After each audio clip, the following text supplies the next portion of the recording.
Hi, hello. Welcome to V News. Today we are speaking about world's biggest oil reserve. So why the crisis? So the US action didn't come out of nowhere. It came after the years of economic collapse, political deadlock and the humanitarian stress, pushing Venezuela back into the global spotlight. But this is no longer just Venezuela's internal crisis. It has immediate high-stakes global consequences, and the world is split right down the middle on whether this was a rescue or a raid. The first concern is oil.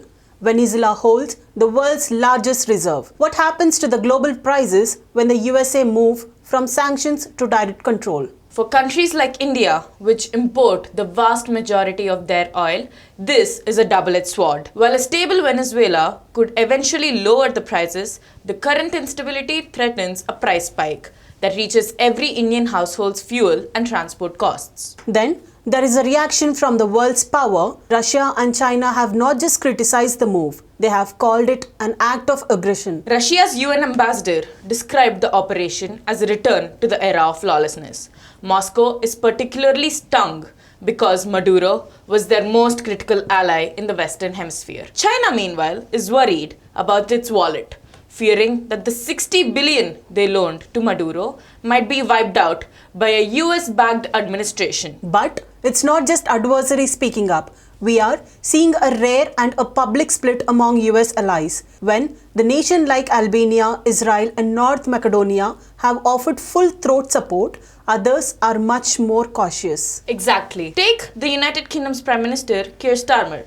He said Britain would shed no tears for Maduro's regime, but he notably stopped short of endorsing the legality of the military operation itself. And in Europe, the tension is even higher. Italy's Giorgia Meloni has defended the move as a defensive intervention against narco-terrorism, but France and Denmark have been sharply critical.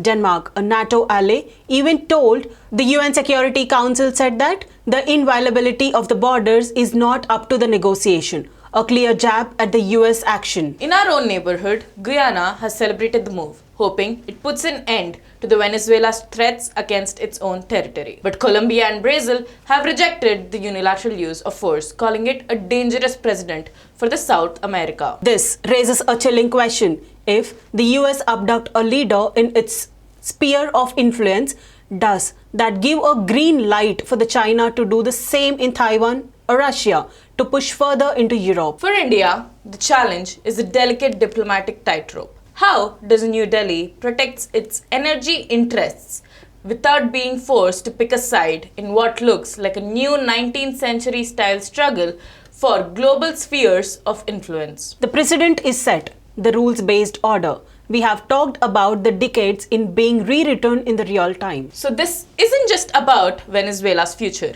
It's about oil prices and global stability, a new era where power might once again define the law, with effects that reaches for beyond Latin America.